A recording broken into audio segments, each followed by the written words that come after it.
यही रहेगी कि जो भी इनकी जन विरोधी इनकी, मैं कहती हूँ इन्होंने कोई भी एक काम बता दो जो इन्होंने देश हित में किया या जनता के हित में किया। आप बताओ हमारे हिमाचल में कितने बेरोजगार हैं, आप बताइए ना, हमारे हिमाचल में कितने बेरोजगार हैं। इन्होंने खुद सदन में कहा लगभग 6.5 लाख के आसपास हमारे बेरोजगार हैं। आप बताओ तो रजिस्टर्ड होंगे और नॉन रजिस्टर्ड कितने होंगे? कभी इन्होंने सोचा? इस तरफ इनका ध्यान जाता है? इनका ध्यान क्या जाता है? अपने लिए नई नई कारें लो, अपने लिए सुविधाएं क्रिएट करो। जनता की सुविधा का इनको नहीं पता चलता है। हम लोग टैक्स पे रहे हैं, हम लोग टैक्स देते हैं, हमारे टैक्स पे अगर ये लोग अपने लिए बड़ी बड़ी गाड़ियां खरीद सकते हैं, अपनी सुविधाएं जुटा सकते हैं, तो एक गरीब किसान के लिए उसका कर्ज भी माफ कर सकते हैं। एक किसी जो महिला जिसका पति गुजर गया है करुणामूलक आधार पर, उसको नौकरी भी दे सकते हैं। तब तो इनके पास पैसे नहीं होते हैं और अपनी सुविधा के लिए इनके पास पैसे कहीं से भी आ जाते हैं। तो ये हम जवाब चाहते हैं सरकार से।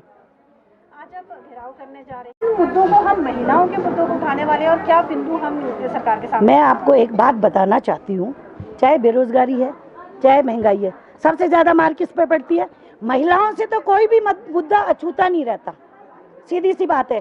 किसान की भी महिला होती है। और मैं आपको बताना चाहूंगी हमारे कितनी प्रतिशत महिलाएं जो किसानी करती हैं, उनके नाम पे खेत नहीं है, वो दूसरों का खेत लेके जोतती हैं। क्या कभी इस सरकार ने सोचा मालिकाना हक है महिलाओं के पास? नहीं है, बावजूद उसके वो खेती करती हैं, कृषि करती हैं। इन्होंने कभी सोचा? ये तो कहते हैं किसान उग्रवादी हैं, किसान आतंकवादी हैं।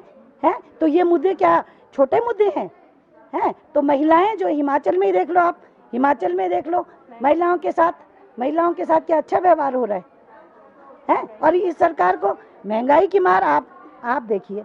हमारे समय में 435 रुपए का सिलेंडर आता था, इनकी स्मृति ईरानी वो सिलेंडर सिर पे लेके घूम रहे हैं। आज 935 रुपए का सिलेंडर आता है। आज कुछ नहीं, 55 रुपए की दाल आती थी, आज 150 रुपए की आती है। ठीक है। और तेल देखिए, सरसों का तेल है 70-80 रुपए का आता था, आज कितने का आ रहा है? 200 रुपए का है। पेट्रोल डीजल बराबर कर दिया है। फिर कहते हैं कि हम लोग शिखर पर हिमाचल, शिखर पे भारत। कहाँ शिखर पे है? भारत किससे बनता है? भारत लोगों से बनता है। जब लोग ही मर जाएंगे तो भारत कहाँ रहेगा?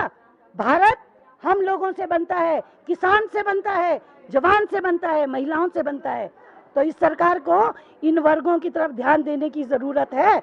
इनके बेरोजगारों को नौकरी दो, महंगाई कम करो, किसानों को उनका जो कर्जा है उनको माफ करो, एमएसपी उनको दो। और सबसे बड़ी बात, सारे बैंक जो है इन्होंने क्या किया? कितने बैंक रह गए हैं? ये बोलते हैं कि हमने बड़ा काम किया है। आप बताइए, इंदिरा जी ने बैंकों का नेशनलाइजेशन क्यों किया था? क्योंकि गरीब भी 2 रुपए बचेंगे तो सुरक्षित रहेंगे। ये सरकार ऐसी है जिन्होंने बड़े बड़े पूंजीपतियों को बैंकों से लोन दिया। एक किसान का 50,000 रुपए तो इनसे माफ नहीं होता। बड़े बड़े अडानी अंबानियों का करोड़ों हजारों करोड़ रुपए राइट ऑफ कर देते हैं। इस देश में कोई पूछने वाला नहीं है। ये करके दिखाया इन्होंने 60 साल में। इंदिरा जी की सोच देखो, हमारे कांग्रेसी जो नेता थे उनका विजन था, इन्होंने सारे बेच दिए, रेलवे बेच दिया बुलेट ट्रेन ला रहे थे ना, और जो मेन रेल चल रही है जो, उसमें तो जगह जगह फट्टे लगाए हैं।